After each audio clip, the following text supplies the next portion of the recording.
Hello and welcome to Wisdom Trek. This is Guthrie Chamberlain and I am your guide to wisdom. Thank you for joining us on our 7-day-a-week, 7 Minutes of Wisdom podcast. By consuming these daily nuggets, you'll grow in wisdom, then you will understand and receive guidance for each day of life's journey. This is day 49 of our trek, and we will continue today and tomorrow in learning how changing our thinking can dramatically change our lives. We are recording our podcast from our studios at Home 2 in Charlotte, North Carolina. By the time this episode airs on Sunday, July 19th, we will be back at the Big House for a little over 3 weeks as we continue renovations and prepare for our family gathering on Paula's side of the family. Although this is day 49 of our trek, we started on day 0, so I am pleased to announce that this is our 50th episode. It has gone quickly, and I want to thank everyone who has listened. My prayer is that each day's trek has been encouraging and enlightening. Please leave us a comment at wisdom-trek.com and let us know how we can improve and serve you more effectively. Life is a trek, and we are all in this trek together. Each day as we gain wisdom and insight, let us do all that we can to live life so that we are leaving a legacy. So let's head out on our trail for today. We have stopped at waypoints 1 through 9 so far, so only 3 more to go. I encourage you to apply each waypoint to your life so that you can become more wise and successful. So let's continue on life's trail until we reach waypoints 11 and 12. But before we do that, we ended our podcast yesterday, and I asked you to consider 2 more questions. At waypoint number 8, I asked you to consider, am I consciously rejecting the limitations of common thinking in order to accomplish uncommon results? And at waypoint number 9, I asked you to consider, am I consistently searching the minds of others to think over my head and achieve compounding results? Now, I hope you consider these questions each day and apply them to your lives.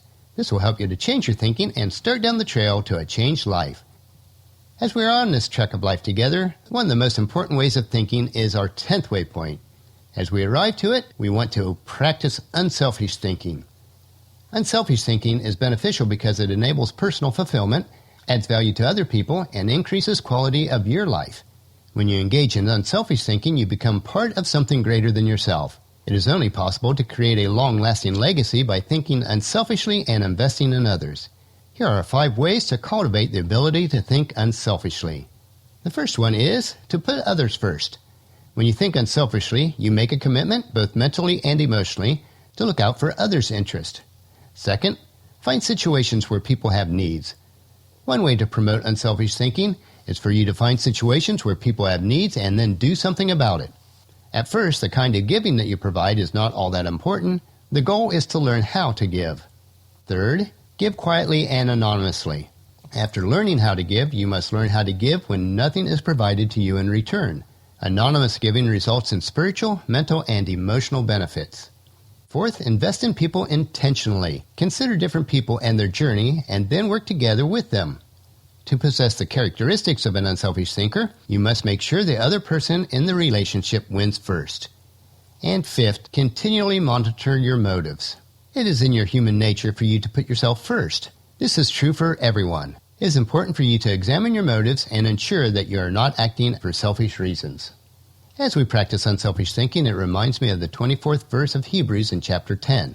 And it says, "Let us think of ways to motivate each other to acts of love and to good works." As we are at waypoint 10, the question we need to reflect on is, am I continually considering others and their journey in order to think with maximum mutual aid? Let's head down the trail a little bit farther, and now we come to waypoint 11, and that is to rely on productive thinking. In your life, being useful and productive determines whether you are succeeding or not. However, money certainly is not the primary measure of success. The measure of success is determined if the desired results are being achieved in your life, and is your life positively impacting the lives of others? Productive thinking provides clarity by providing a benchmark to measure activity. Decisions also become easier when the desired outcome is determined ahead of time. Success in the future relies on recognizing if you have been productive today. No matter what the desired result is for an activity, it can be improved through good thinking that turns ideas and dreams into results. And once again, there are 5 ways that you can learn how to become a more productive thinker.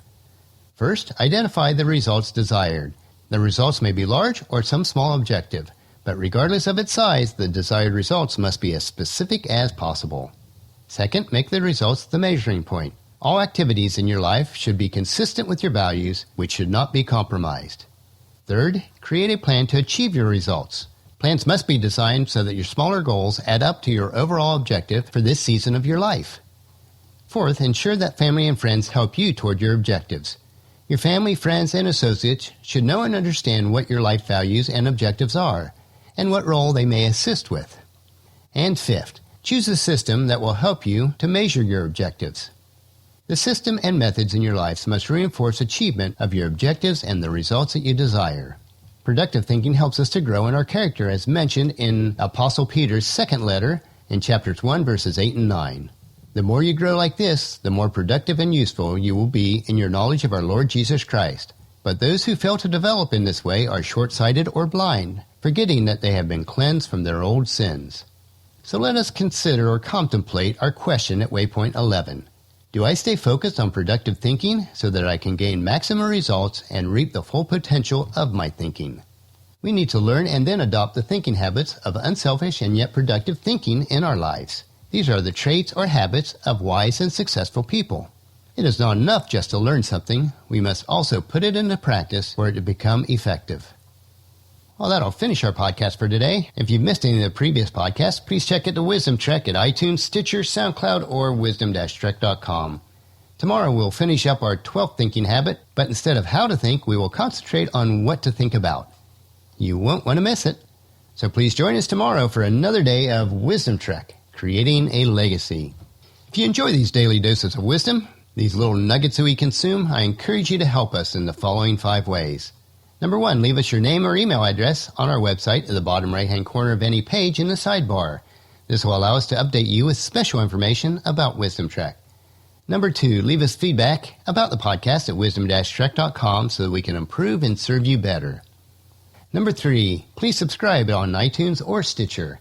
Number 4, please leave us a rating on iTunes or Stitcher so our podcast will gain more exposure and others can join us on our Wisdom Trek. And number 5, please share with your family and friends to journey with us on our Wisdom Trek each day. I thank you for allowing me to serve you in this way. I really do appreciate it and trust that it has been a benefit for you to be with me today. The journal for this podcast can be found at wisdom-trek.com, where we also have pictures, tweetable quotes, wisdom nuggets, and free resources. As we take this trek together, let us always live abundantly or fully, love unconditionally, listen intentionally, learn continuously, lend to others generously, lead with integrity, and leave a living legacy each day. This is Guthrie Chamberlain reminding you to keep moving forward, enjoy the journey, and create a great day every day. See you tomorrow.